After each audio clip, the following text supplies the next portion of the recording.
اگر کسی بچے کو خسرہ ہو جائے تو شروع میں اس کو تیز بخار آتا ہے اور ساتھ میں تھکاوٹ اور کمزوری محسوس ہوتی ہے۔ شروع کے 3 سے 5 دن میں تو یہی علامتیں رہتی ہیں، اس کے بعد کچھ اور علامتیں ظاہر ہونا شروع ہوتی ہیں، جن میں آنکھوں کی سوزش اور ناک کی سوزش ہے۔ آنکھیں سرخ ہو سکتی ہیں اور ناک میں نزلہ، ناک بند اور پانی بہنا بھی شروع ہو سکتا ہے۔ یہ بھی 2 سے 3 دن رہتا ہے۔ اس کے بعد منہ کے اندر دانے نکل سکتے ہیں اور پھر تقریباً 5ویں دن پہ خسرے کا ٹپیکل ریش، جس کی وجہ سے خسرہ جانا جاتا ہے، وہ نمودار ہونا شروع ہوتا ہے۔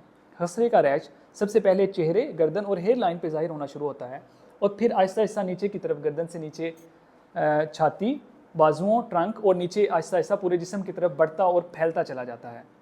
جب تک ریش نمودار ہوتا ہے، خسرے کے بچے کو بہت تیز بخار ہو سکتا ہے، یعنی 104 105 تک بھی بخار جا سکتا ہے۔ صحت مند بچوں میں تو عموماً خسرہ کسی کمپلیکیشن کا باعث نہیں بنتا۔ یہ ریش 2 سے 3 دن رہتا ہے اور پھر بخار ٹوٹ جاتا ہے اور یہ ریش اسی ترتیب سے، جس ترتیب سے ظاہر ہوا تھا، آہستہ آہستہ غائب اور ختم ہونا شروع ہو جاتا ہے۔ لیکن اگر کوئی بچہ کمزور ہو، غذائیت کی کمی کا شکار ہو، تو خسرہ کمپلیکیشنز کا باعث بھی بن سکتا ہے۔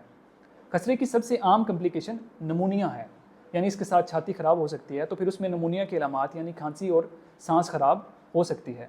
اس کے علاوہ خسرہ دماغ پہ بھی اثر کر سکتا ہے اور پیچیدگیوں کا باعث بھی بن سکتا ہے۔ ایک بات قابل غور ہے کہ خسرے کا ریش شروع میں نمودار نہیں ہوتا اور شروع میں بالکل ویگ سی کمپلینٹس ہوتی ہیں۔ ریش آنے تک بچہ یہ وائرس آگے منتقل کر رہا ہوتا ہے اور ریش ختم ہو جانے کے 6 دن بعد تک بھی بچہ یہ وائرس آگے دوسرے بچوں کو منتقل کر رہا ہوتا ہے۔ تو جب خسرے کی وبا ہو، آپ کے محلے میں کسی بچے کو خسرہ ہو اور آپ کو یہ محسوس ہو کہ آپ کے بچے کو خسرہ ہو سکتا ہے، اس کو تیز بخار ہے اور بظاہر اور کوئی علامت سامنے نہیں آ رہی، تو تب سے ہی آپ اپنے بچے کو دوسرے بچوں سے علیحدہ کر دیں تاکہ آپ کے بچے کی وجہ سے دوسرے کے بچے تکلیف میں نہ آئیں۔ اور آپ نے اپنے بچے کو خسرے کا ریش ختم ہونے کے 6 دن بعد تک دوسرے بچوں سے علیحدہ رکھنا ہے۔